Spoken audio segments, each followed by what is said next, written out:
আসসালামু আলাইকুম প্রিয় সরকারি চাকরি প্রার্থী ভাই বোনেরা, আজকে একটা নতুন সরকারি চাকরির সার্কুলার নিয়ে আসলাম।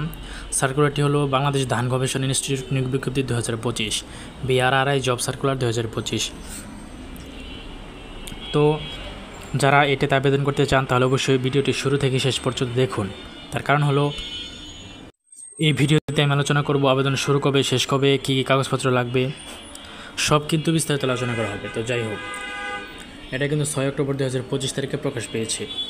নারী পুরুষ উভয়ই আবেদন করতে পারবে। আবেদন এই সাইটে ঢুকে কিন্তু আবেদন করতে হবে এবং ফিস দিতে হবে। আবেদন শুরু হচ্ছে 7 অক্টোবর 2025 সকাল 10 ঘটিকা থেকে, শেষ হবে 30 অক্টোবর 2025 বিকাল 5 ঘটিকায়।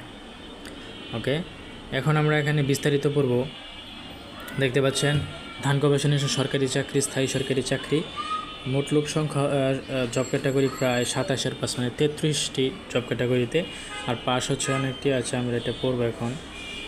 সার্কুলারে চলে আসলাম। এই যে অনেকগুলো পদের, সবগুলো পড়া সম্ভব না, আমি কয়েকটা পদ আপনাদেরকে পড়িয়ে দেখিয়ে দিচ্ছি, আর বাকি পদগুলো কিন্তু আপনারা নিজেরা পড়ে নেবেন। ওকে, তো প্রথম পদটা হচ্ছে সাব অ্যাসিস্ট্যান্ট ইঞ্জিনিয়ার স্থায়ী, কোনো স্বীকৃত হইতে সিভিল ইঞ্জিনিয়ার ডিপ্লোমা সহ সিভিল ইঞ্জিনিয়ার লাগবে।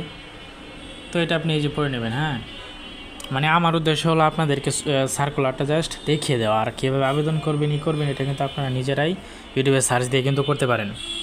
ওকে, কারণ এতটুকু মানে প্রায় কয়টা পদ, 27টা পদ, এতগুলো পড়তে গেলে আমার ভিডিওটা অনেক লং হয়ে যাবে। আমি জানি আপনারা ধৈর্য ধরে দেখবেন না, তাই লাভ নাই। তাই এতটুকুই আমি করছি। আপনারা এই যে স্ক্রিনশট রাখতে পারেন অথবা নিজেই পড়ে নিতে পারেন। এই যে, অথবা আমি এরকম করে দিচ্ছি, এই যে অবশ্যই আপনারা পড়ে নেবেন। হ্যাঁ, যার দরকার পড়ে নেবেন।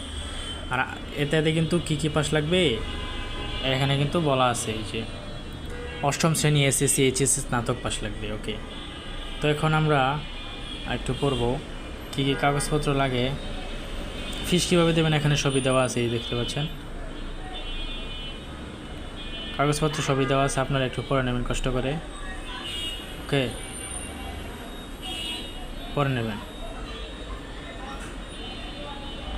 ওকে, এই সম্পর্কে কোনো প্রশ্ন থাকলে অবশ্যই আমাকে কমেন্টে জানাবেন। তো আজকের ভিডিও পর্যন্ত, ধন্যবাদ।